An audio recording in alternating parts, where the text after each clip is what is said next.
Hey guys, welcome to Undeterred. This is a Dem-NPL podcast focusing on local politics here in North Dakota. Before we get started, I wanted to introduce my two MCs, Jamie Selzler, who's a DNC rep. He was former chair of the Dem-NPL. Jamie's been, I'll say, an elder of the party for some years now. And we also have Lisa Hermosillo, who was a candidate from Minot this last campaign cycle in 2024. Lisa previously had a podcast focusing on mental health awareness in the military, as she is in Minot Air Force Base backyard.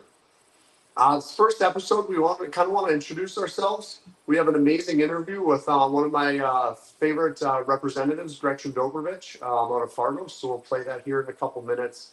But before we get started, I just want to talk really quick about what I want out of this podcast. Now, for many years, I've served as the chairman, the vice chair. I've ran for state auditor and for lieutenant governor here in this last cycle. And what I feel is that there's a lot of stories of local North Dakotans who are Democrats that typically buck the national narrative of who a Democrat is. And I thought, what better way to tell our story than to invite those people on and essentially let them, kind of make the pitch to you on why they're a Democrat. And also, to be really honest with you guys, we have a hard time getting media coverage. So another goal of mine with this is to, have a pipeline from our legislative session, from our elected officials, to the people in North Dakota or whoever wants to watch, so we can kind of create our own content. So those are a couple things that I'm looking to get out of this. I appreciate you tuning in today. And with that, maybe I'll throw the mic to Jamie. Jamie, what are some goals you want to get out of the podcast? Tell me about yourself a little bit. Sure. Jamie Selzler. I am currently the DNC National Committee man for the Dem-NPL representing North Dakota. There are about 440 members on the DNC from around the country. North Dakota has 4 members, our chair, vice chair, and myself, and the national committee woman. In the past, I ran for the legislature in Grand Forks in 2006, lost that election by 28 votes. Great experience. Glad I lost in hindsight, because it opened the door for me to go move to Bismarck, where I was the executive director of the party during the Obama campaign cycle. So I was ED for a couple of years. Then started traveling around the world and the country with my career, and then back in North Dakota now. So really glad to be participating in this podcast and trying to help get Democrats elected across North Dakota. What I'm hoping to get out of this podcast for folks is, I guess, a couple things. First is just for Democrats in North Dakota to know that you're not alone. There are a lot of Democrats in North Dakota, and we maybe have bit of a dry stretch in lots of places when it comes to winning elections. If you look at the numbers, there are hundreds of thousands of fellow Democrats in North Dakota who are willing to show up and vote for our candidates. And so this podcast is a good way for us to all communicate with each other, share information with each other, and organize. The wins in politics always change. There was a time when Democrats had total control in North Dakota, and there will be that time again. And so it's our job is to stay strong and keep the flame alive and keep working hard so that when the winds do change, and they will, we're in a position to win a bunch of elections all across the state. And so I want this podcast to be a way for all of us to keep that flame alive and keep talking with each other. Awesome. Thanks for that, Jamie. I appreciate you being on this as a reoccurring host. I appreciate your input as a party leader, and thanks for joining us. Lisa, can you tell by the way, party leader is much better than party elder. There was one time when I was the youngest person in the room, and now I frequently look around and I am one of the older people in the room. And funny how life works out that way. Well, all of a sudden, people are looking for me for institutional knowledge and history, and I'm barely tipping 40, so I hear you. Lisa, tell us about yourself. What brings you on today? Well, Pat and Jamie, first off, thank you for giving me this opportunity to be a part of this. I'm really excited, and I have a lot of high hopes for what this is going to accomplish for North Dakota. And for those listening, I apologize for my voice. This is not how I typically sound. I'm recovering from some sickness, so bear with me on that. Uh, I have been spending a number of years now working as an advocate in mental health, just as Pat had mentioned earlier. And yes, I'm a former legislative candidate in District 38 here in Minot. And that was a very tough, challenging race because District 38 is probably one of your most dominant Republican districts within Minot itself. And so I guess what I really want to get out of this podcast is to really be that beacon of hope. Pat, you just mentioned how now you're a person that people come to you for maybe advice, and you've opened up that avenue to be someone to go to for things. And I think that you're already doing what one of your goals is, and maybe something that you haven't really thought of. But we're kind of putting ourselves in a position to help others.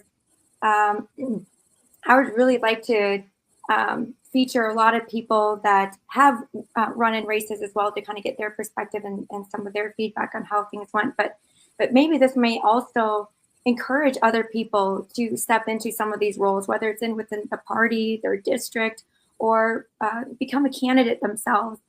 And so, and like Jamie had mentioned, honestly, yes, one of the biggest things is to tell Democrats that they aren't alone. And now we have this really well put together podcast where they're going to be able to tune in and realize that, hey, I share a lot of the same values. There's somebody else out there that thinks the same way that I do, and just give them that encouragement to keep doing what they're doing within their own communities. And one thing here in Minot is what I've really been working on and going to look forward to in the next few weeks is how we can get Service Valley Dems really incorporated into our communities and find ways to give back, to just get our name recognition out there as a whole. So like I said, I'm very honored to be part of this. And so thank you. Well, thanks, guys. And one thing that I felt after this past election cycle, and like I said, Lisa was on the ballot, I was on the ballot. My good friend Katrina Christensen and Trigby Hammer. And one thing that I felt coming out of this campaign cycle, although like Jamie said, we didn't have a lot of wins, a lot of us still had a lot of high energy. We still want to help organize for the Dem-NPL, organize for our communities. And I think even though we had those losses, that we are undeterred and we are still moving forward. So thanks guys for joining today.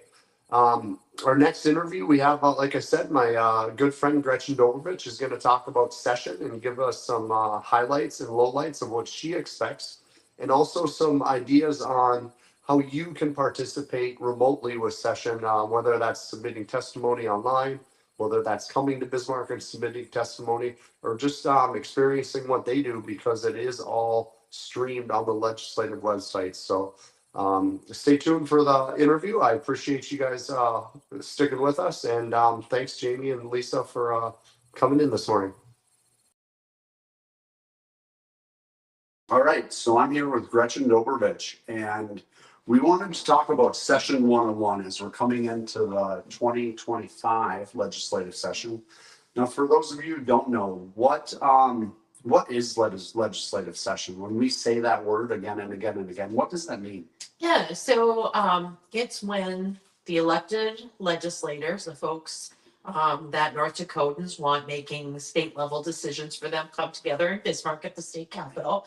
And we introduce bills, which we hope become laws, and try to repeal laws that we don't need anymore.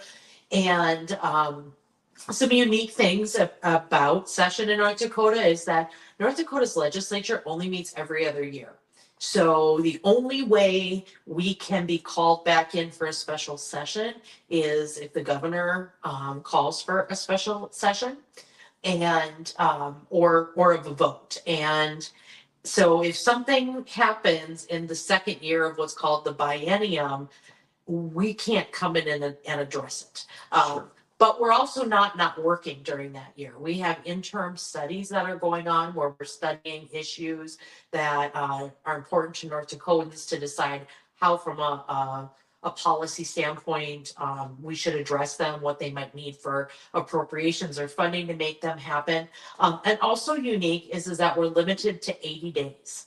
So we have to get all of that work done in 80 days. And then unique to that is a day isn't a day.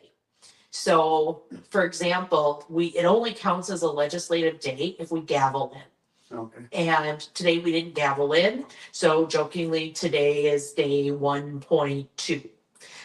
Because we weren't gavelled in. We're not gaveling in tomorrow, so it'll be day 1.3. And what that does is it lets us add days to the back end, where if we have a backlog of bills, we can do that. We also try to save a few days so that if we do need a special session, we have days that we can use because we are bound in century code to those 80 days. Now, to give kind of credit and credence, the last biennium, you had a couple times that you were called back in post session to deal with redistricting, was it? And was it 2 or 3 times you got called back in? Yeah, so we have been called back in. We were called back in for a redistricting issue around COVID. There was eventually we were called back in. So it isn't necessarily uncommon for us to be called in, but we can only be called in with those extra days. So, so we do get called in for a variety of different things. So tell me about our Democratic organization. We have 16 elected officials, is that correct? We have 11 in the House. Yep, 11 in the House and 5 in the Senate.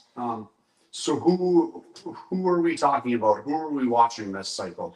Yeah, so the Democratic caucus, we are the minority in both the House and the Senate. We lost a seat in the House and gained one in the Senate, which I'm really happy for the Senate because now there are enough members that there's a Democrat on every committee. Great. Which, yeah, in last session we didn't have that luxury. But the cool thing is there were a lot of Democrats across North Dakota that stepped up and were willing to go sit at those hearings and take notes and share their interpretation of what was going on, as well as make recommendations. And so, again, I think that really reiterates that we serve the people, Sure.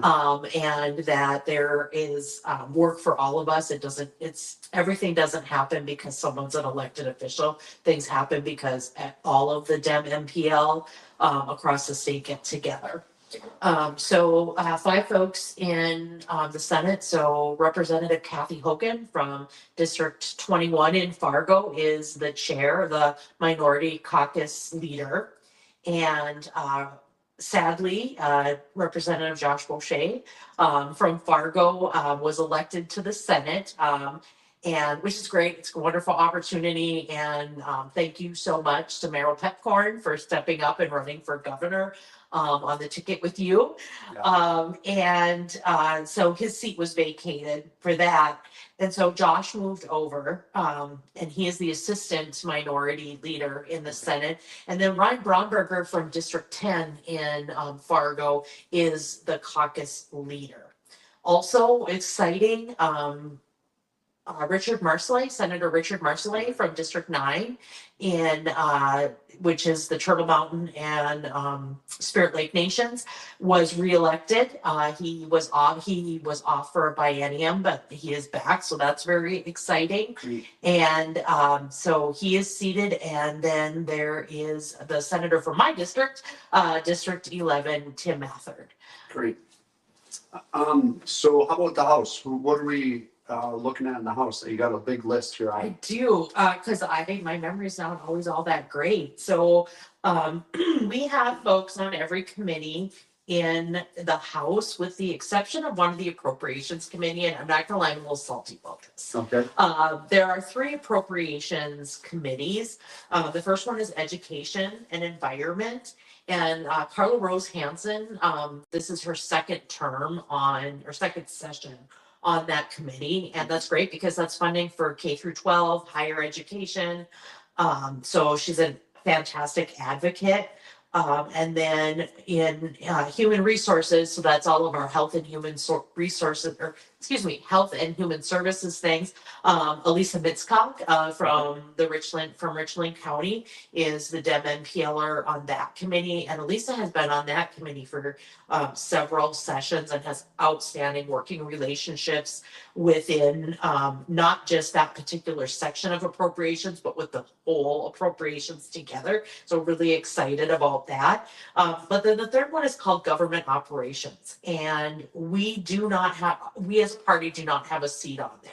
Okay. And there was a paring down of all of the appropriations committee last session. The appropriations committees were pretty large. This session there's 2, 4, 6, 7 on education and environment, and 8 on human resources, and on government ops there's 7. But we don't have a voice there, and every committee is really important. Appropriations is what funds the policies and our state's functions. Okay. And so I just feel like the minority should have at least one seat on that committee. So we're being represented. The voices of Dem-NPLers across North Dakota are represented in that. Of course. What committees are you serving on? So I am back on human services, Okay. which I love being on as a social worker who works in public health. It's right up my alley.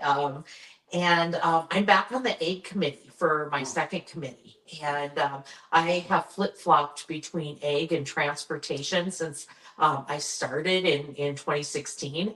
And so for my what they call B committees, and those committees meet twice a week versus your A committee, which meets 3. Sure. So it's kind of fun to go back and forth because I really like both committees. So that's my B committee.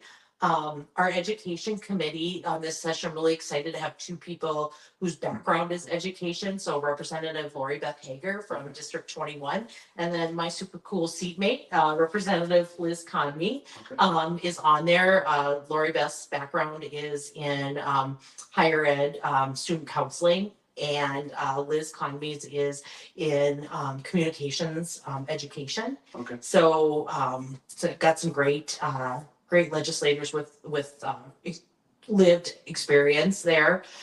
Finance and tax, Zach Ista is back on finance and tax. And then a new member of our caucus, Austin Foss, who is from District 44, he moved into Josh's seat when Josh moved over. So they'll be on finance and tax, and that will definitely be a committee to watch. At last count, there were 50 bills related to property tax.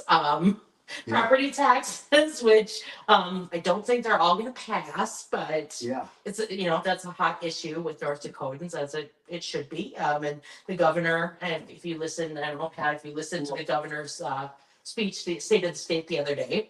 I felt like he took my talking points straight from my campaign. Let's double that $500 tax credit to $1,000, and let's maybe give an extra spiff to people who are over 65. Makes total sense to me. That's what we've been saying as Democrats this whole cycle. Yeah, clearly he was listening to you. You're right. Joining me on human services is Representative Jamie Davis from District 9A.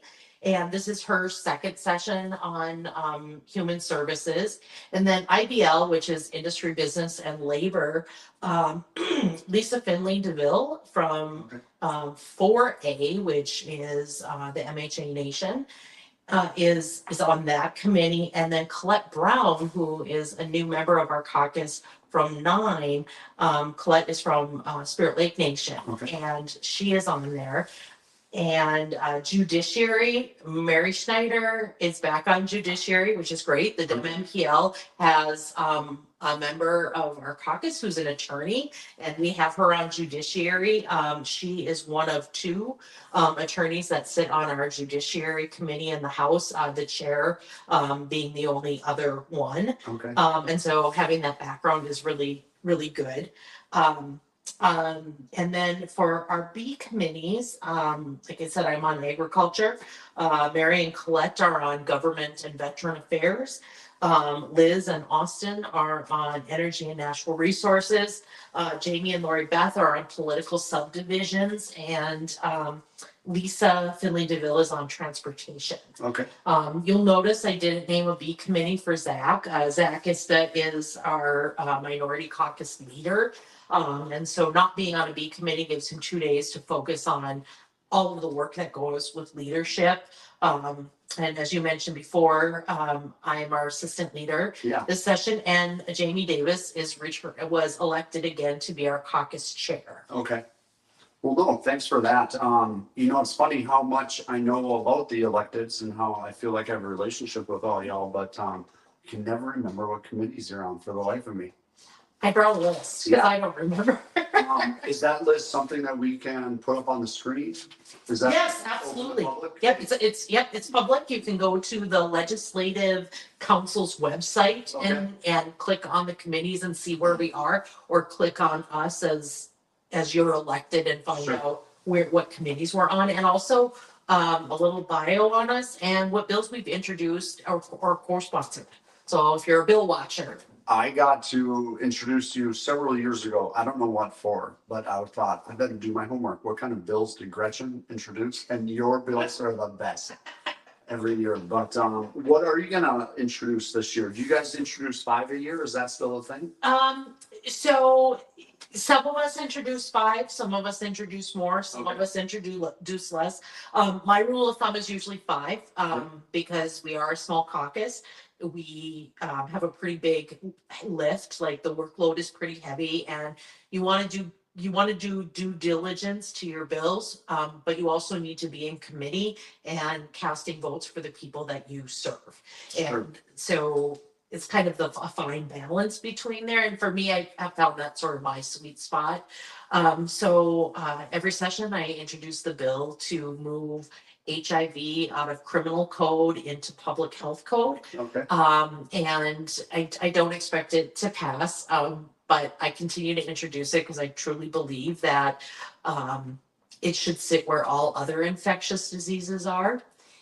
It is the only infectious disease that's in criminal code, where if you know you have it and you do something to transmit it to someone, you can be charged. But us sitting right here, if you had, COVID or something, I mean, COVID is much less deadly than it was when it first started. But if you had an infectious disease that could be transmitted, and you knew you had it, and you still had me come over and visit with you, you can't be charged, and there's not crime there. And every infectious disease. So for me, it's really about justice. It's about having bills that aren't discriminatory. It's about having bills that are in line with advances in science and medicine, and also parity.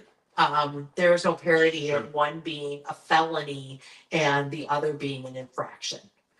So I introduced that bill. I am also working on a bill to develop and fund a postpartum doula service. And it would start out with it being Medicaid coverable. So families for whom Medicaid is their healthcare payer, if there's a new baby born into their family or babies born into their family, they would have a certain number of visits by a postpartum doula, which I am not a biological mother myself, but I hear from moms that it's a game changer, and from dads that it's a game changer, and even from like siblings, the new baby siblings, that just having that extra support at home is really helpful. So excited about that. I am also looking at a bill to make to enhance some Alzheimer's and related dementia services in North Dakota, and add some additional funding there. So that's just a few of them. But no, that sounds good. So sessions. So we're going to see, and we've heard about an onslaught, the record number of bills coming through the pipeline. And what I'm sorry, as a Democrat, I'm kind of jaded because Republicans have a super majority. And if they've been doing so awesome, why do we have a record numbers of bills coming from a conservative government that wants to limit government? Does that make any sense? No, it doesn't. One, it doesn't make any sense. No, not at all.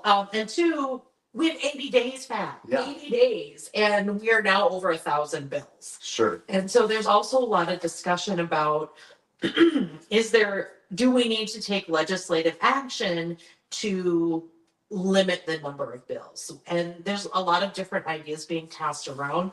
Personally, I don't love the idea of limiting bills Yeah. because we work for the people. And if our constituents are saying we really need this, but there are things like folks will introduce a bill in the House and then find a Senate member to introduce the same bill. So if it doesn't pass in one body, it's still alive and has another chance in another. And that creates backlog. Also, the legislative management are the attorneys of the legislators, and they're the ones that draft up the bills, and we have attorney-client privilege with them. Okay. So if I'll say Liz, my seatmate. So if Liz and I both introduce a bill to fund school lunches, which is one of the hot bills this session again, the attorneys at legislative management can't tell Liz and I somebody already introduced the same bill.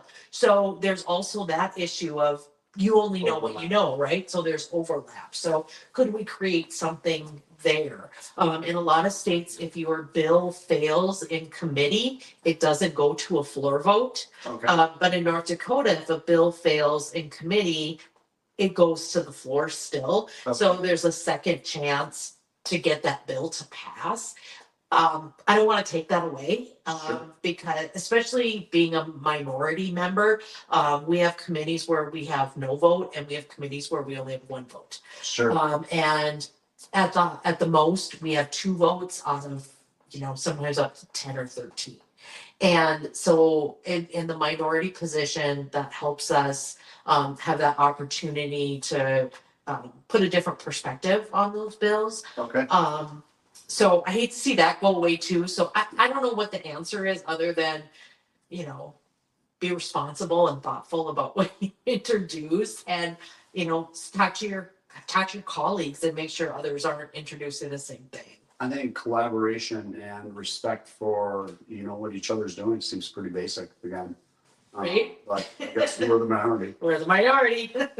So we're gonna back up just a second. So sessions. So we have the House and the Senate in the chambers, and then we have the committees. Now, I'm gonna ask very basic. I'm sorry if I'm asking it anyway. The bills get heard first on the floor, and then they get kicked out to committee? They get heard first in committee, and then they get kicked out to the floor. Okay, so in that committee, there's a dozen people, half a dozen people that kind of hash out the fine details. Yep. Then they give that a pass, do not pass recommendation. That comes out to the floor, and then it gets discussed on the floor. It'll have a vote, and then that'll cross over midway, and all the approved bills will go over to the Senate. All the Senate bills go over to the House. And then they vote on each other's bills. Correct. And if there's discussion, amendments, changes, then they have to get kicked back at the end of session. Is that correct? To a conference committee, correct. Conference committee, Yeah, okay. it goes to a conference committee, which is made up of Senate and House members that are selected by the chair of the committee. It gets kicked back to. So there'll be minority, there'll be majority, there'll be both chambers, Senate and House. And then they hash it out, vote on it, and then it goes back to both the House and the Senate to get voted on. A couple of years ago, I was in this leadership class, postmaster's education program, and we took a field trip to a session. I got to sit with House leadership front and center. And one thing that a lot of my classmates said is, like, we were talking about bingo regulations in rural North Dakota. Like, is this really what Senate happens in the House and Senate? And it is. It is.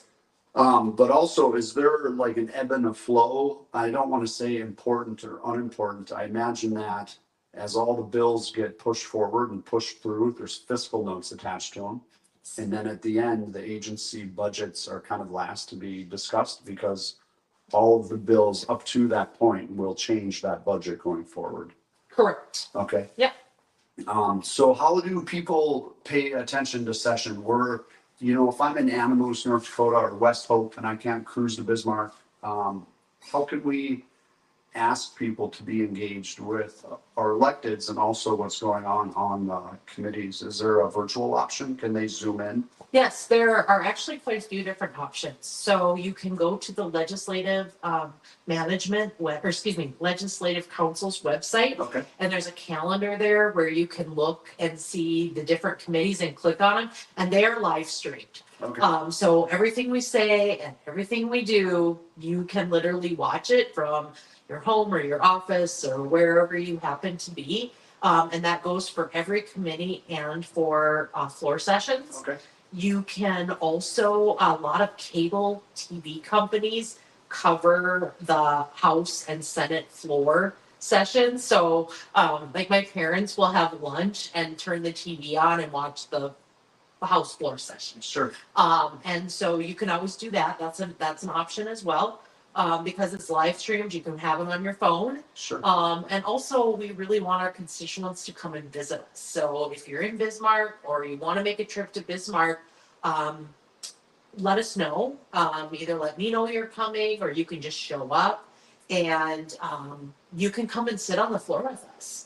And which is, I think, kind of fun. But I'm a policy nerd too. But I remember my first time coming to visit and actually getting to sit on the floor with my representatives, and just it was a really different experience. So who was your representative at the time? What was that experience like? So it was really cool. So it was Scott Kelsch and Ron Okay. Gugesberg. Okay. And they were great legislators, really fun guys. So I got to sit with them on the floor, and they would kind of tell me a little bit about the bills and kind of backstory on this or that. And I think it was just a really interesting experience. Like, there's a feel Sure. of being on the floor, and also that accessibility. People in North Dakota have much greater accessibility to their elected officials than anywhere I've ever heard of. Right. Literally, legislators could be walking down the hall, and if you see them and say their name, they will stop and talk to you. Yeah. They might tell you, "I'm sorry, I'm on my way to a meeting," or whatever. If we're having lunch in the Capitol Cafe and you see us and you stop by and talk, like, we'll say, pull up a chair and have lunch with us. So, we encourage people to be involved in their government, and that's one of the ways that the Dem-NPL caucus, the legislative caucus, and also the majority members, most of them as well. But it's your government. We work for you, so come and hang out with us. As far as trying to put our individual, our representatives, or our kind of impact on session, would you say that emails, phone calls, if we're trying to sway our local representatives, mine in District 30, or all Republican, but do you think emails, phone calls, what do you think?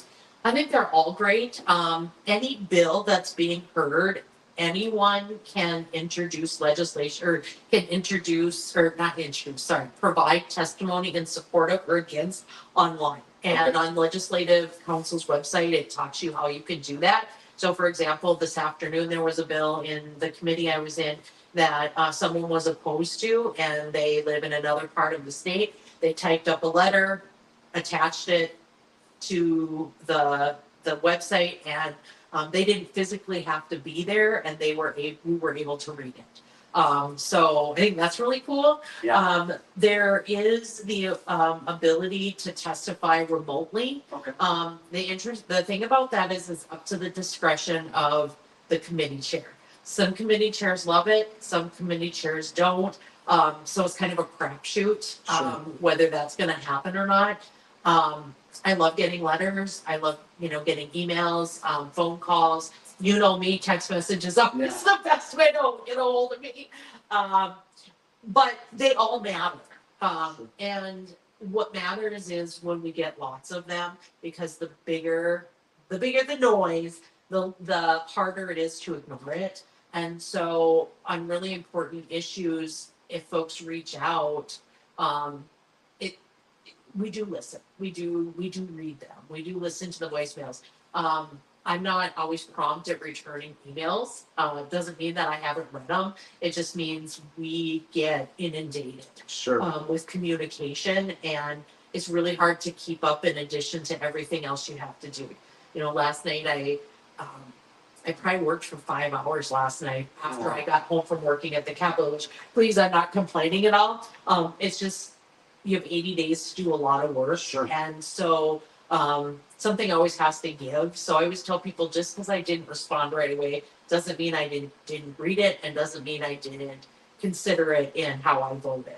And I can't speak for my colleagues, but I know that there are a lot of people that are in that same situation. Well, you know, I remember when we went through our last Democratic leadership change, we had Adam Goldman, our current chair, came out to Bismarck for the election. And he went into the Capitol that night just to check it out. And he said Cory Mock was sitting with a highlighter, reading oodles of pages of law. And then he went over to the other chamber, and so was Senator Mallon. So, you know, I really see you guys punching above your weight class. So I'm going to get back to testifying really quick. We actually talked about this last night at dinner. We were talking about session, and we saw you on TV, 1-for-1 session. And I asked, you know, my kids, I was trying to get them further involved. What would they change? Mm-hmm. And little Kaylee, 11 years old, said, we need 3 school lunches. And I thought, sis, like, you should come testify on Yes. that bill with me. Can she testify under 18? Yes, Okay. absolutely. We have folks of all ages that come and testify, and it would be great to hear from her, because Yeah. she is someone who is directly impacted Right. by this, and that's one of the hot topics this session. It has bipartisan, bicameral support, and in a recent poll that came out, property taxes and free school lunches polled at the same level of importance to voters. So we can't be ignoring it. And to hear from the people that every day are directly impacted, that would be fantastic. I just think it's so silly, because when I went to school, you had this lunch card that you got punched, but now you type in a code and there's a la carte and extra milks and all the things. And I just don't like the bullying because of it. If, you know, at the end of school last year, my 15-year-old came home and said that they were throwing away lunches, and giving people brown paper bags. And all of a sudden that puts 15-year-olds on a socioeconomic scale thinking about their parents' income. And that's not right. Not even their income, but just how their account is being managed. Yeah. I think it's silly, because all those accounts roll over to the next year. So does it matter if a freshman rolls over a $20 negative balance from freshman to sophomore? It'll get paid before it heats next fall. Yeah. And it's not always like a lack of income thing as well. I think about, you know, like you said, with the putting in the extra milks, the extra desserts, the extra. So if you put money into your kid's account, and, you know, it's during volleyball season and they're extra hungry and they're buying like 3 milks and 2 sandwiches, and like that money depletes, and then all of a sudden they don't have any lunch money, or you know, or you're busy working, your spouse or partner is busy working, and like you just simply forget that you need to load more money, and then it's like, oh no, my kid doesn't get lunch, or my kid gets that lunch. Exactly. And so I look at it as there's a lot of different things we could solve for children, for families, and for schools. Sure. And the idea of throwing away food, and I'm from the, you know, there's children starving somewhere generation, clean your plate, like no matter what was on it. But the idea of throwing away food when, you know, there are kids that aren't getting that hot lunch is really sad to me. So I hope that we make it happen, and I encourage people to send letters, come testify, shoot text messages, put the pressure on. You know, we buy these like $100 basketballs for the Fire department, and we buy shooting shirts and jerseys and computers, and the new schools are amazing. I'm sure there's money for meals, right? We have money for meals. Yeah. We have money for meals. We're hoping fertilizer plants start up, so we might as well have kids stay fed. Absolutely. Speaking of some grants that went out last cycle. So what are you expecting? What's the overall aura of this session? You know, a couple cycles ago, we had this umbrella of Luke Simons that got kind of brought back out of session. I understood that the culture in session was very angry towards women after that. Do we have an idea on what this session is going to hold or what the highlights are going to be? Property tax? Yeah, I think property tax and school lunch are going to be some of the highlight bills. The vibe there's a split, as most folks know, in the supermajority, where there are different factions, and those just keep getting more and more fractured. Sure. And so it's kind of a plus for us as a minority because we can pop in and be a swing on for or against a bill, and also like for us in the minority, like we can really focus on good policy because we're not competing, or there's not a lot of noise inside our caucus of who's right, who's wrong. Sure. Like the right thing is us working and focusing on doing the best for North Dakotans. We don't have that extra stuff going on. And so it will be interesting to see what happens with that. And I don't know. I don't know. It's I think people can expect some long days and some early mornings because we do have so many bills. So if you're someone that watches from home, maybe put snacks at wherever you're watching because you might be there till 7 at night. But and also we have a new governor. Yeah. And so that I was meeting with some folks today about a program and what they might need. And they were like, well, this was in the previous governor's budget, but we don't get the new governor's budget till the 15th. So we don't know. So what we might need to be able to make this work might not be in the budget. Sure. But then that's also past the date that House members can introduce bills. Okay. But the Senate is still able to. So I think it's gonna be interesting. Like I'd love to make a prediction, but I just feel like I don't have a good grasp on it. So I'm hoping that like last session, the over 50% of the bills that Democrats introduced passed. Okay. Which for a really small, Amazing. It's amazing. Yeah, small group. But we were really focused on what was important to the voters versus what was our personal agendas. Sure. And so I think that really helped. And Dem-NPLers, you can expect that again from us this session. I was talking to a Trumper yesterday, and he's a good friend of mine. He's a decent enough guy. And he made the comment that the Democratic Party has swung so far to the left in the last 10 years. And I wasn't going to let him get away with that. I said, qualify your statement. Why are you saying that? Give me an example. And he couldn't, of course, right? It's a talking point. And I said, a lot of the people we have elected in the state have been there for some time. Like we have tenure. We're not turning over new, senators or, representatives every cycle. So I think I really want to push back against that. And that's why I wanted to bring it up today, because I don't think that we have gone, rabid left. The extreme left has some good ideas that maybe should be discussed, but I really see you guys as being grounded, as focusing on solutions that need to happen. And when we talk about a 50% bill pass rate, the Republicans see the value in what we're doing too. So I think that's very good. Clearly, and I appreciate you sharing the pushback, because I always think, so since when is making sure people are fed, affordable housing, fair taxation, since when are these radical ideas? Right. To me, those aren't radical ideas, and I think to most people they're not.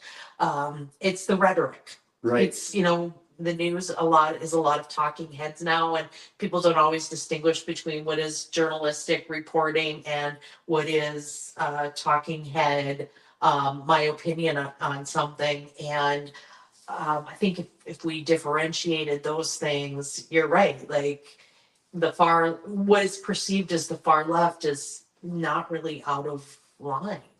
Right. Yeah, it's interesting times we're going through. Yeah. You don't have any awesome words of wisdom to take us out on? Or?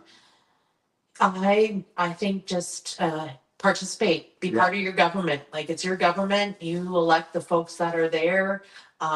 Share your thoughts. There's a lot of different ways to do it, and watch the bills that are important to you, and find podcasts like Yeah. this, and where you can get information from. Well, yeah, and like you said earlier, North Dakota is really unique because we can get so close to our elected officials. One thing that I like about living in Bismarck is like Kelly Armstrong, the governor, his kid and my kid are best friends, or well, they're friends. They go to the same school. We see them at dance recitals and basketball games, and I think it is easy to have relationships with these people. And one reason I got involved locally is because I decided I couldn't have any effect on national politics. And I'm not even going to begin to try to understand what the Department of Defense budget is about. But, like Kristen Baszler is a call away. You can just call her and she'll probably answer her phone. So to that extent, I got involved because I think we can make a difference.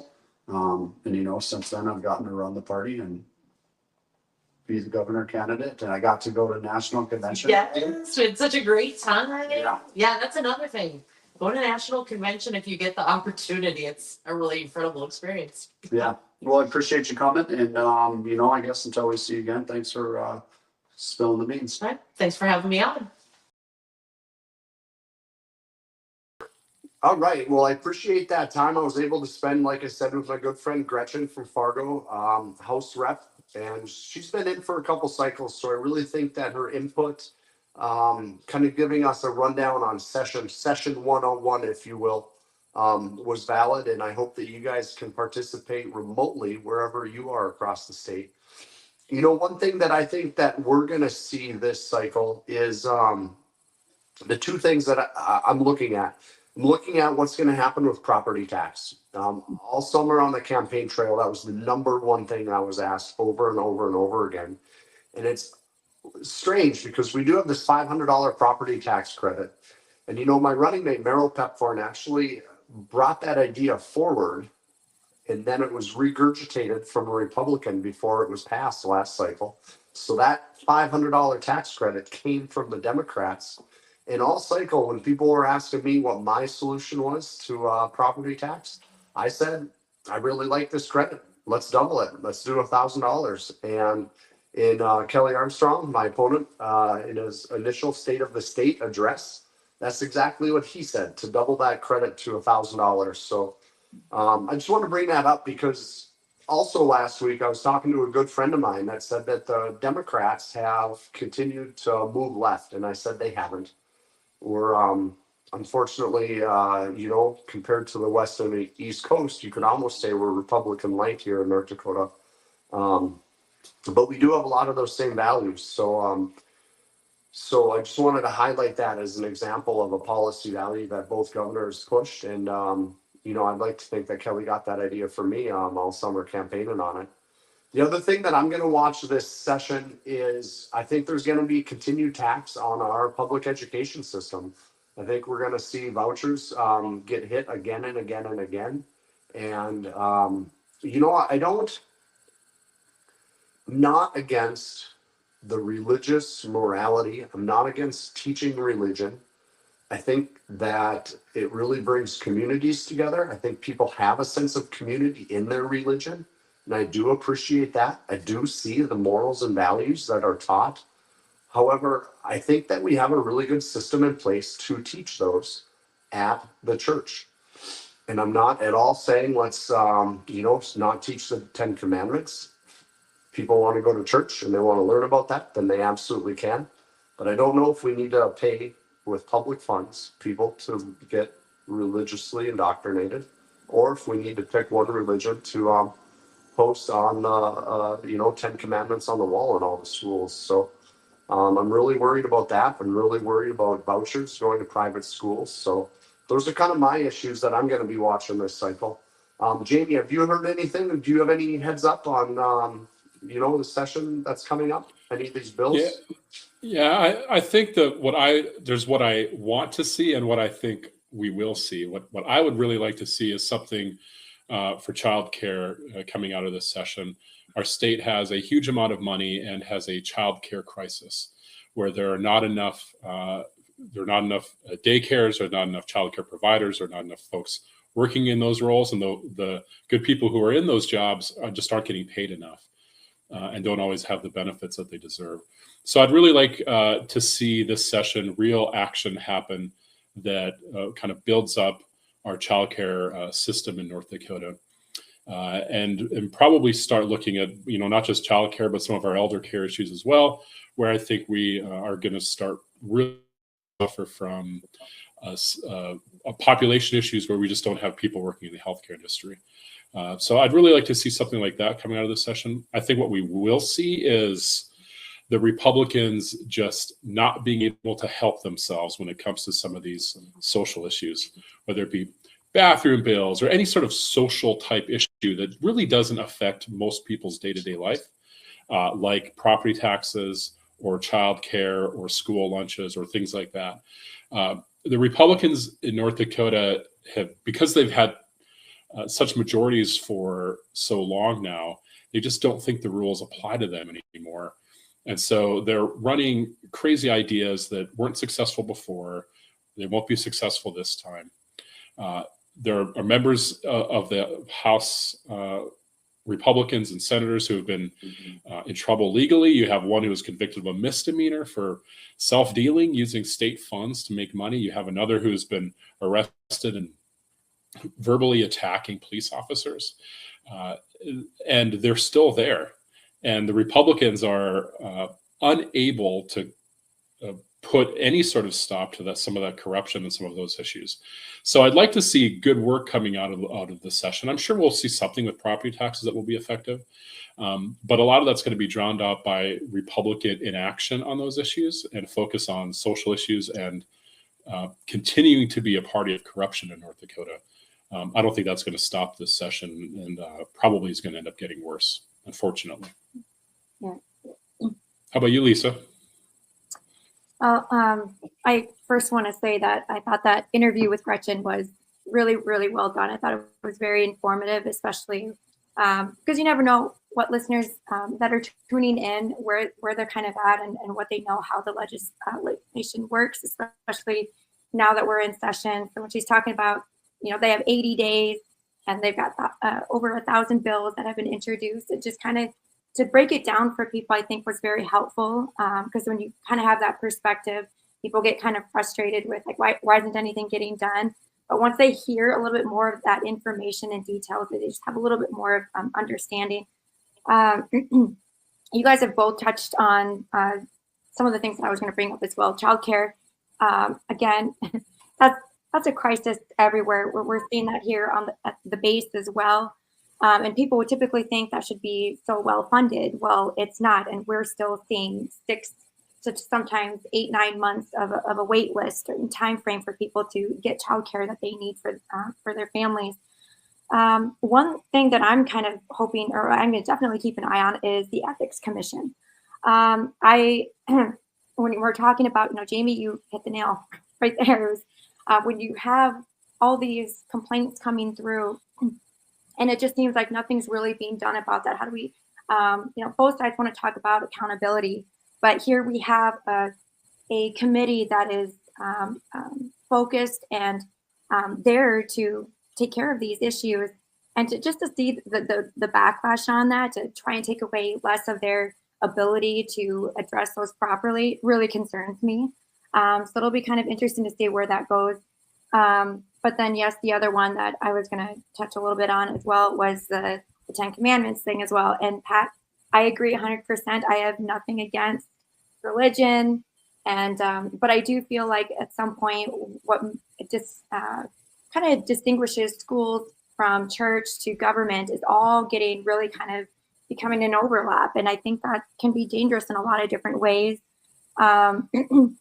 And I don't think, teachers have enough responsibilities and roles. It just seems like we're tacking on more and more onto our teachers, and that's just not something that I feel like teachers need to be kind of placed responsibility with.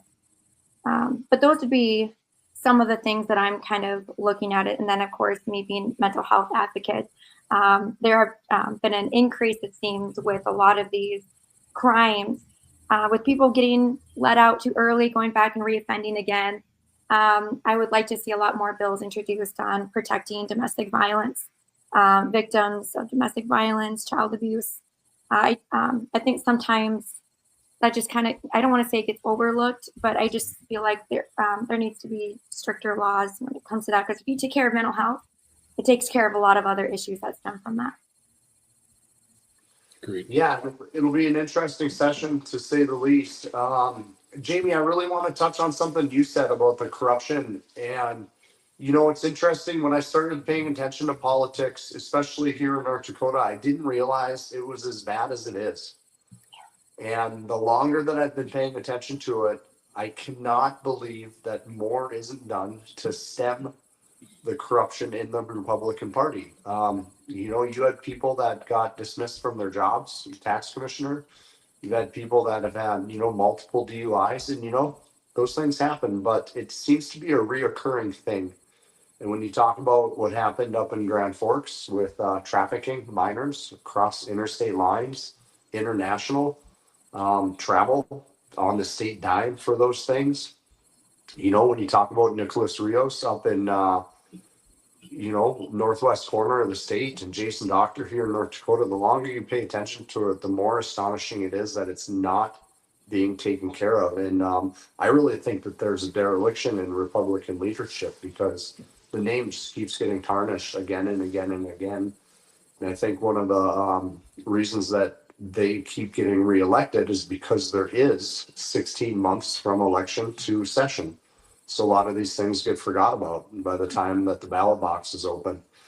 But do you guys have any closing words that you want to share with the podcast ether out in the world?